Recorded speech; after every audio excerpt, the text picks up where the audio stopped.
This week on the announcers table, we're talking, you know what, fuck that. We're not going PG, we're going straight attitude. Tune in for this news episode of the announcers table. Hit my theme music. Hit those trumpets.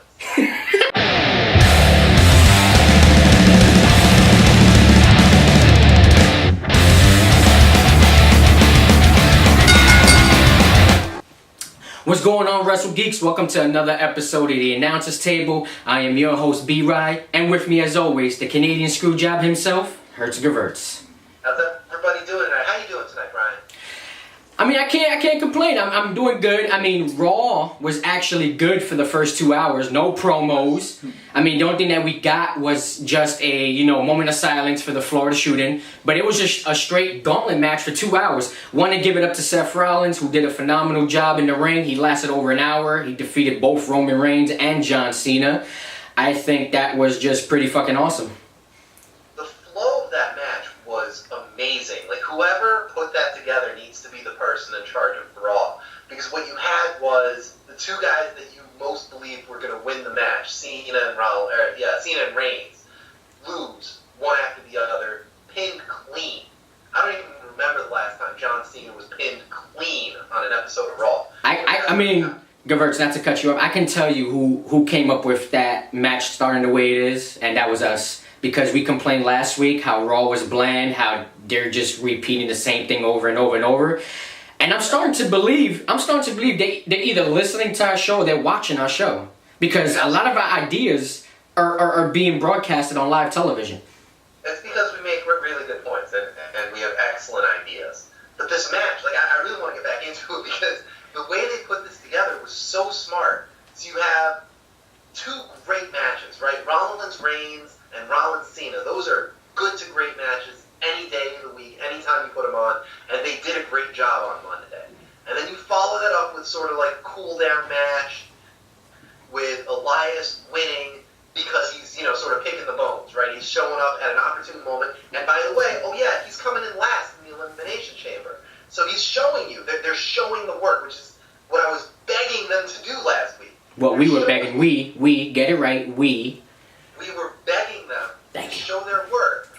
And Elias is showing you what an opportunity it is for him to come in last. By the way, not to cut you off, but I think Elias has a bright future ahead of him. I love his character. I love his in-ring work. He's the next top heel besides The Miz. The Miz is really on top. Absolutely. That's one of the weird things about Elias because I hated his character on NXT. Didn't make any sense. Didn't jive with anything. Then all of a sudden he's basically the same person up on the main roster, and it's awesome. Do you know why you hated his character in NXT? Because he didn't have time to develop it like he did in the main roster.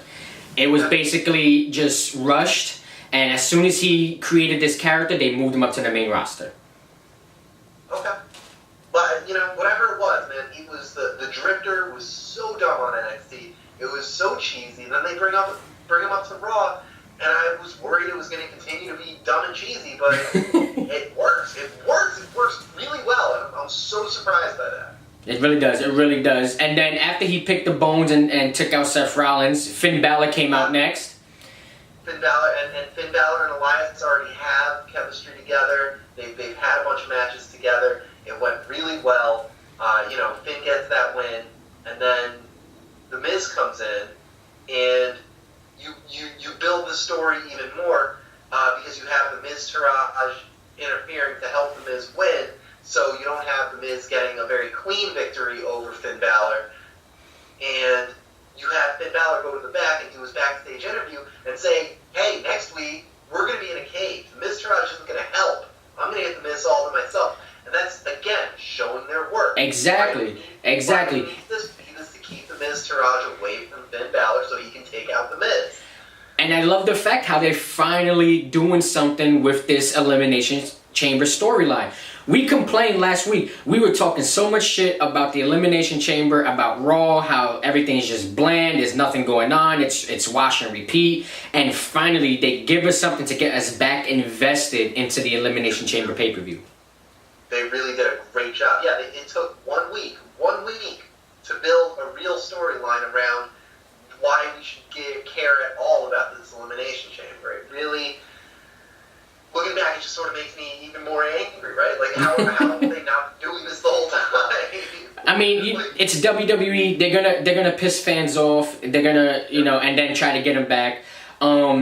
But not to take anything away from Finn Balor, he did put on a hell of a match. He did have to deal with the Mr. Rogers. But I also like about Finn Balor is that as he was walking down to the ring and Seth Rollins was walking up the ramp, he actually gave props to Seth Rollins for lasting that long. I mean, Seth Rollins put a caliber type match, like a pay-per-view caliber type match on Monday Night Raw. Absolutely. And that's, I think it's a lot about expectations, right? You never really expect the go-home show before a pay-per-view to give you something that you want to talk about. But this gauntlet match really was that. And it was totally unexpected. And it killed it. Seth Rollins killed it. 70 minutes in the ring to kick off Raw. No promos, no nothing. And even the way they did the promos were great. Sort of a picture-in-picture, low-key, one or two questions. What are you going to need to do differently, or how does this affect you going into next week? And they gave a good answer and move on. As opposed to the next night on Smackdown where I'm watching for half an hour before anything happens. Now, before we get into SmackDown, let's continue on Raw. I mean, we usually don't, we got tired of talking about Raw and the SmackDown because it's been so bland. But eventually, Braun Strowman wins the gauntlet match. He destroys The Miz and The Miztourage. I think he's a real threat for this Elimination Chamber. Even though we know that Roman Reigns is set to win the Elimination Chamber, which I would like for them to throw us a curveball and have Braun Strowman win, but we all know that may or may not happen. But after the gauntlet match, I mean, they did do a couple of things to cool it down. I mean, the crowd was hot after the gauntlet match. They were on fire. Absolutely. And finally, Nia Jax gets some shine on Monday Night Raw, and she actually got to show what she can actually do. I mean, she decimated Asuka in the ring. Yep, absolutely. And it's encouraging to see that, and I think it's the right move to make that women's championship match a triple threat match. Regardless of who the champion is, having Nia Jax and Asuka in the ring at the same time is always going to be a good idea, and I hope that's the route they go. I hope they don't have Asuka win, or if she does win, I hope they have her pull some real heel shit and totally screw over Nia Jax and have Nia Jax force her way into the match anyway. Well, like I said, I mean, like I've been saying for the past few weeks, I don't think Asuka's going to stay on Monday Night Raw. I think she's jumping ship. And I think this is what they're waiting for, is for the Elimination Chamber. One of the downsides of Monday Night Raw was how they had this little vignette with Ronda Rousey having these WWE superstars, or should I say women superstars, talk about how Ronda Rousey's great. We all know the truth. The WWE women's locker room does not like Ronda Rousey because she took the spotlight away from all those women during the Royal Rumble, which was a historic night. You took the spotlight away from Asuka, just to come out and point at the WrestleMania sign, not really doing... I mean, if you're going to make a statement, make a statement. Just don't point at a fucking sign, because that's just ridiculous. You know what I'm saying? Yep. And she's gonna do it again, right? They're going to do a contract signing either right before or right after the Women's Elimination Chamber, just to take the shine off of that, too. And it's ridiculous. It's not good for morale, and it's not good for anything, really. It's really not. And the reason, like I said, the reason why they're doing it is to get butts in the seats. I read somewhere where ticket sales are still slow. They're actually offering a 2-for-1 for anybody who's buying tickets for Elimination Chamber. I mean, that's a great deal if, you're a wrestling fan. Unfortunately for us, this pay-per-view, I think, is in, where is it, in Arizona? I thought it was in Las Vegas. Oh, yeah, Vegas, sorry. It is in Las Vegas. They're still close together. But this is the main reason why WWE after WrestleMania is going with dual branded pay-per-views, because pay-per-view sales, like just to sell them out at the arenas, have been very, very slow. I don't really think the dual brand is going to do any justice into selling tickets unless you're going to have like SmackDown versus Raw every dual brand pay-per-view, because that's something fans might want to see. Fans might want to see AJ versus Finn Balor again. I mean, that was a real surprise at TLC when AJ came for one night to face Finn Balor. But continuing on, like I said, Nia Jax destroying Asuka in the ring. She gave her a huge Samoan drop. 3 leg drops. One while she was face down, so to the back of the head. It made Asuka look vulnerable at that very point of the promo. But I also want to talk about Asuka's promo. She looked like she was struggling with her promotion, or should I say her promo with Renee Young. I mean, me personally, I really don't care. I love Asuka as a performer. English is her second language, so I mean, she's not really great at it. Me personally, just keep her silent. Because if you have a silent champion, a silent superstar, I mean, look at Brock Lesnar. Brock Lesnar doesn't do any of his promos. Who does his promos? Paul Heyman. Yeah. Get somebody to be her manager. Something to help her with her promos, because she struggles. That's one of the things that she struggles in. It's her promotions. Yeah, it's one of the ways that WWE has been sort of protecting Shinsuke Nakamura and to a degree Asuka. I don't know why they let her dangle like that on Monday. They don't speak very good English, and it's not a slight on them at all. I mean, it's not easy. English is a hard language to learn. But yeah, exactly. Give them a manager, give them someone to talk for them, or just let them be silent, or like they do with Nakamura. He says 1 or 2 words, and that's it. Yeah. I mean, another thing that frustrated me is these these 16 women tag matches. We've been getting them constantly. We got it tonight on Smackdown with the Riot Squad and, Charlotte and all of them. And we got it last night as well. They actually closed out Monday Night Raw. I'm not going to lie, the match was good, but you got to remember the crowd was really invested in this gauntlet match. Basically wore them out. Give it up to those ladies who did put on a hell of a match. Sasha Banks finally got a win. She made Alexa Bliss tap out. Hopefully this pushes her forward into a title contention somewhere down the line, maybe after WrestleMania. So, I mean, you say put her in title contention. She's in the title match right now. She is, but we know she's not going to win. She might. Well, listen. Nia Jax and Sasha Banks, that would be a great match for WrestleMania. What we expect right now is a heel turn from Sasha Banks. Mm-hmm. That's what we're invested in. That's how she created this boss character, as a heel, not as a face, as a heel.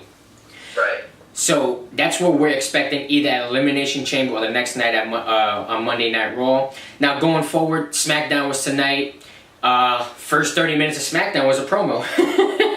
Totally opposite of Monday Night Raw.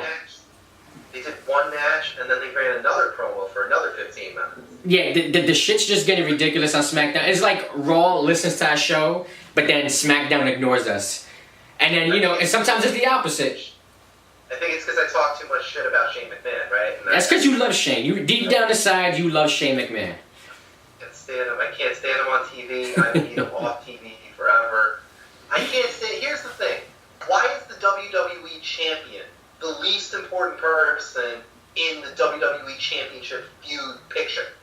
Like, you have Daniel Bryan and Shane McMahon are the 2 most important people, and then Kevin Owens is the next most important person, and they're trying to get us to believe Dolph Ziggler is important, and Sami Zayn is there, and oh yeah, by the way, here's the WWE Champion, AJ Styles. Well, I didn't hear you complaining a few weeks ago. This is the thing I don't get about you. It's a few weeks ago, you was rooting for Sami Zayn, you was rooting for Kevin Owens. Now that they're getting all the camera shine and all the spotlight, now you want to bitch about it. Like, come on. I love Sami Zayn and Kevin Owens. I think they're 2 of the best wrestlers on the roster. But if you have the WWE Championship, the WWE Champion should be the most important person in the feud. Well, according to Monday Night Raw, the Universal Championship is not important because we barely see Brock Lesnar, and he's the Universal Champion. Exactly, and I don't like that very much. We have one full-time champion, which is AJ Styles. He's the WWE champion. He's the full-time champion for SmackDown. Then we have a part-time champion, which is Brock Lesnar. And we barely ever see him. And you know who holds down the show? The Miz. And I mean, me personally, I don't like The Miz as a character, but he holds the shit down. Superstar of the fucking year. He is great. And The Miz is excellent, and he has made the Intercontinental Championship important again. And I was thinking, without Brock Lesnar on the show, I was thinking the Elimination Chamber should have just been for the Intercontinental Championship. But I understand what they're doing.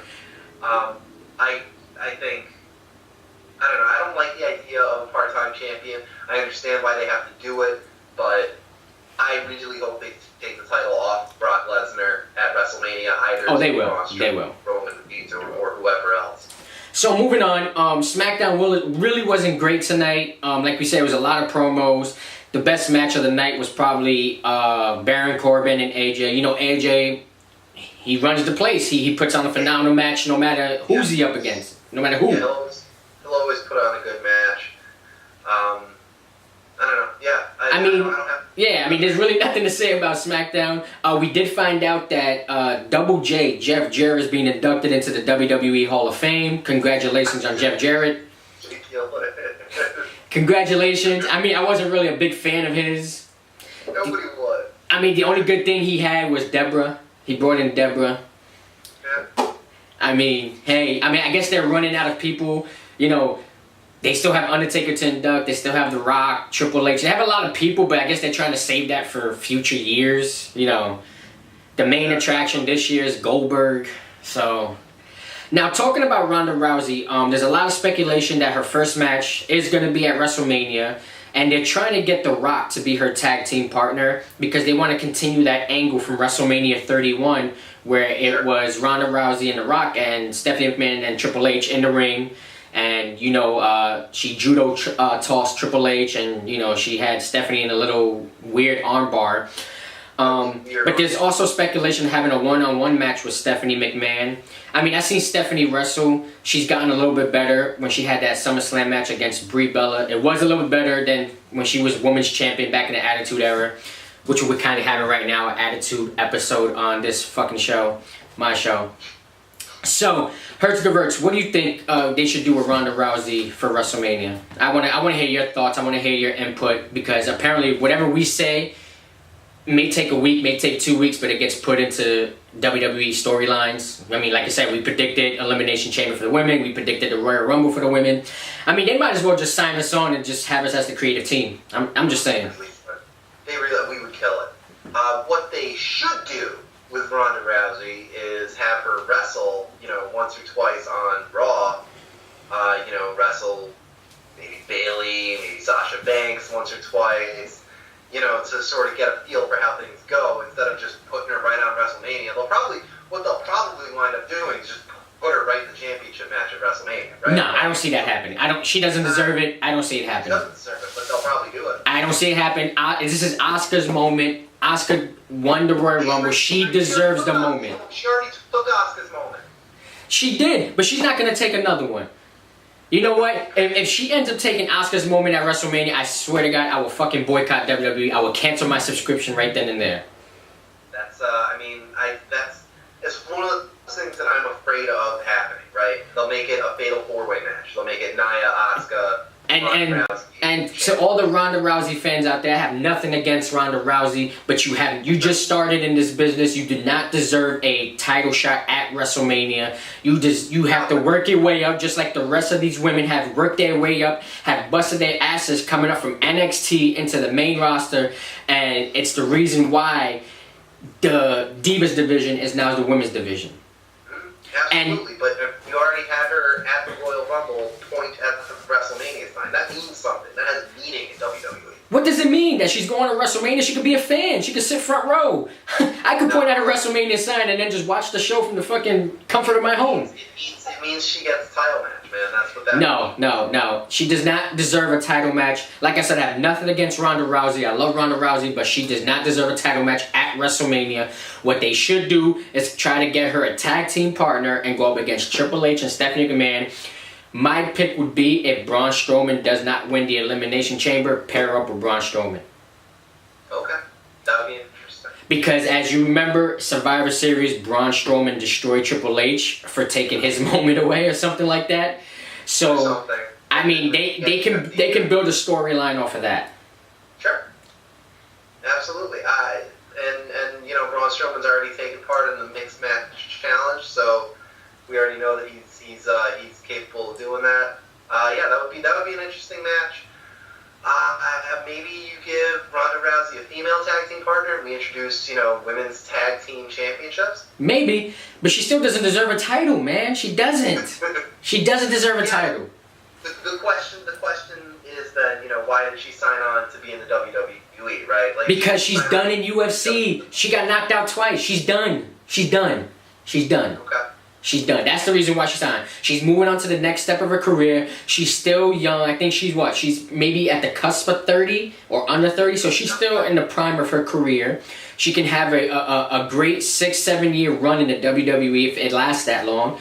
So, I mean, she has time. We have not seen her wrestle yet. So right. you can't just force fans to have Ronda Rousey in a title match. You can't. You just cannot have that. I don't like the idea of her first match being at WrestleMania. I think she needs to wrestle a bunch of matches. I mean, WrestleMania is fine. I mean, to be honest, I think WrestleMania is fine because that's the next pay-per-view besides Fastlane. So to me, WrestleMania is fine. Let it be the first or second match. Don't make it somewhere down like 3 hours later or the second to last main event because you're just taking away from the rest of your talent. And that's just a horrible idea. Now, I want to move on to NXT. Tomorrow, we're going to have NXT where Johnny Gargano is going up against Cien Almas. Now, the stipulation is that Johnny Gargano doesn't win, he has to leave NXT, which would be a sad moment for NXT because Johnny Gargano is one of those fan favorites. Yeah, he's one of the original guys. He's a fan favorite. He, a.k.a. Johnny Wrestling. But I think if he does lose against Cien Almas tomorrow night, I do believe we'll see him in the main roster shortly. But I doubt he loses tomorrow. What I think is going to happen is they're going to put the strap on him tomorrow, and then him and Cien Almas will have a rematch the night before WrestleMania. Okay. Which will probably I'm not sure if did you watch NXT TakeOver Philadelphia? Yeah. Did they not put on a hell of a match? They put on a hell of a match, and they'll put on 2 more. I think you're absolutely right with where you're going with Andrade Cien Almas. I'm always right, man. Remember that. It's the reason why I created this show because I know I'm right. I think they're going to put on a hell of a match tomorrow night, and the rematch at TakeOver is it's going to be a hell of a match again. It's going to be a hell of a match, and then I think. Yeah, and I think Gargano loses at the next TakeOver pay-per-view and makes his debut either on Monday or Tuesday. I would love him to come to Smackdown, see him and maybe Shinsuke, him and AJ. I think those would be 2 great matches for him. Even if it's not for the title or for just to come up and just make a point, make a statement. I think that would be great. I think he'll get lost in the shuffle for Raw. I really hope they don't put him on 205 Live. He's really not a cruiserweight. I'm mad that they put Roderick Strong on the cruiserweight division, but he does bring some character to that division. Yeah. And they need it. They really do. Yeah, because they lost Enzo, so they needed somebody. But please, WWE, please do not put Johnny Gargano in 205 Live. Please, I'm begging you. He does not deserve that type of treatment. Yes, he's a small guy, but. Look at AJ Styles. That would just be disrespectful. You put AJ Styles in 205 Live. It'd be disrespectful to put Johnny Gargano in 205 Live. So moving on as well. Mr. Sharif, you never hit us back up for the Slam Crate giveaway. Hit us up, guys. We're also holding a new contest. As we stated last week, we're gonna have 2 winners next month. So this is gonna be right before WrestleMania. 2 winners will be able to win a WWE 3-month subscription network card, courtesy of Geeks Unlimited. God, I love that company. I love the company I work for. I mean, I am the co-founder. But hey, what can I say? So, moving on. I mean, there's really nothing else going on in the wrestling news. Like we said, we basically covered everything today. NXT, we covered Smackdown. I'm really excited, guys. We're going to be... I remember I was looking at the comment section on one of our episodes on the show, and somebody said they will pay us to change our entrance, theme music, and everything. Whoever you are, I forgot your name. It's coming. Pay attention. It's coming. We may not get a new entrance video, but there's going to be a new theme music, and hopefully a new ring bell that doesn't sound like a boxing bell. Like, that thing's just horrible. My producer's back here laughing and giggling. I want to give a shout out to all our listeners out there, because even though we're an episodic video episode, a lot of our guys who watch us actually just listen to us either on their way home or when they're working out. I appreciate the love. So does Gewurz. Every day. I listen to myself. I be at work listening to my own podcast because I try to come up with more ways to give you guys more information, to give you guys more content. Hopefully, we'll be shooting a live episode WrestleMania weekend.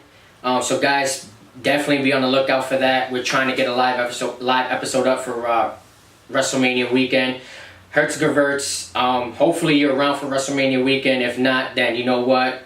I didn't screw Gewurz. Gewurz screwed Gewurz. At the end of the day, you won't be included in the credits on that one.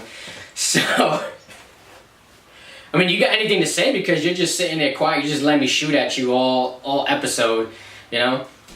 I just can't believe the New Day's getting another shot at the Usos. I mean, I thought the last time was supposed to be the last time. Smackdown just let me down again. Well, I mean, they could have let you down, but they need something. They need something to sell tickets, and at the end of the day, the Usos and the New Day, they put on matches. They put on matches that you're gonna remember.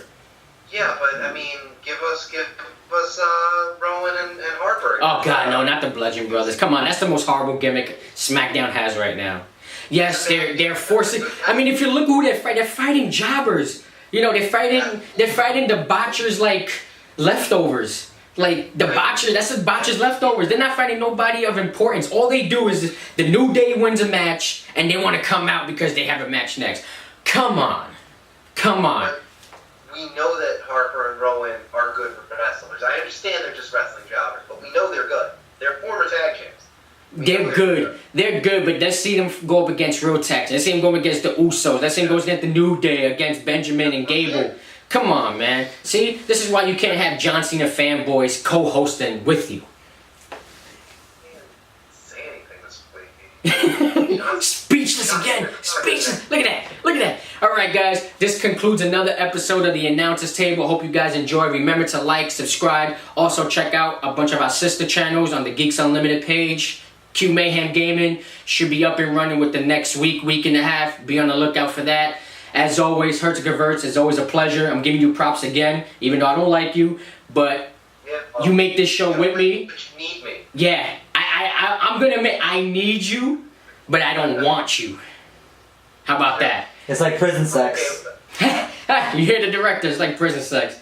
So, last week I took us out of the episode.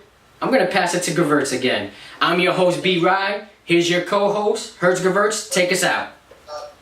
Canadian Screwjob being screwed once again, put on the spot. Like and subscribe. Subscribe to the channel, like the video, comment down below. Probably you'll win something. And thanks for watching, everybody. We'll see you next time. Horrible exit. Horrible.